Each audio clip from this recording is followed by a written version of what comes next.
According to a recent heart health survey by the Cleveland Clinic, most Americans exercise for 30 minutes a week and not getting the recommended amount of exercise they need. While most Americans exercise to lose weight, few people are aware it takes 500 calories to burn 1 pound a week. To clear up the misconceptions surrounding exercise is Dr. Gordon Blackburn from the Cleveland Clinic. Doctor, why is exercise so important for heart health? Oh, exercise is very beneficial for heart health. It reduces the risk of mortality, recurrent heart attacks, and if you haven't had a heart attack, you haven't had a heart problem, it prevents the development of heart disease. According to the survey, 80% of Americans don't know the recommended amount of exercise. Why do you think this is the case, and what is the recommended amount we need each week? Okay.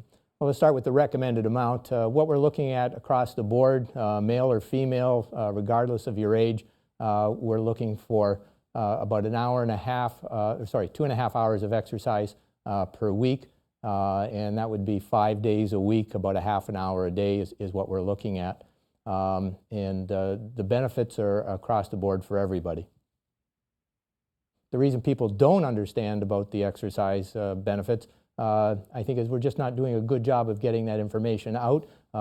People know that exercise is beneficial, but exactly how much, we haven't done a good job of getting that information out.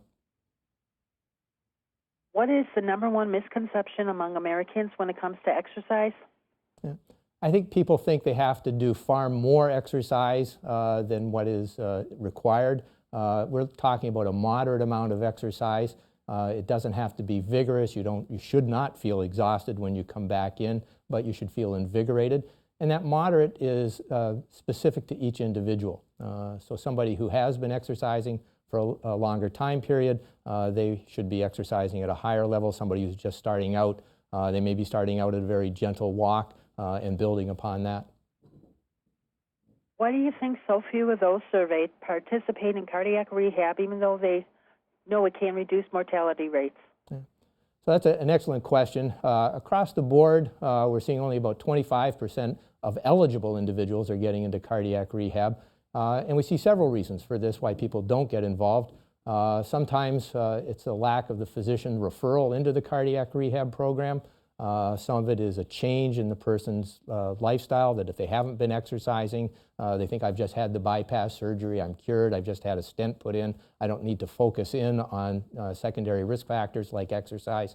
So the desire or the motivation, the drive to get involved just isn't there. Who needs stress tests before they begin an exercise program? Certainly anybody who has documented heart disease, is having any chest discomfort with exercise, or has been sedentary for an extended time period, these are the individuals that are more likely to require an exercise test.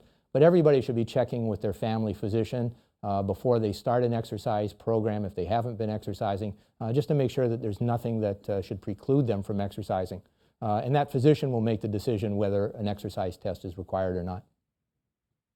Where can our viewers go for more information on what we discussed here today?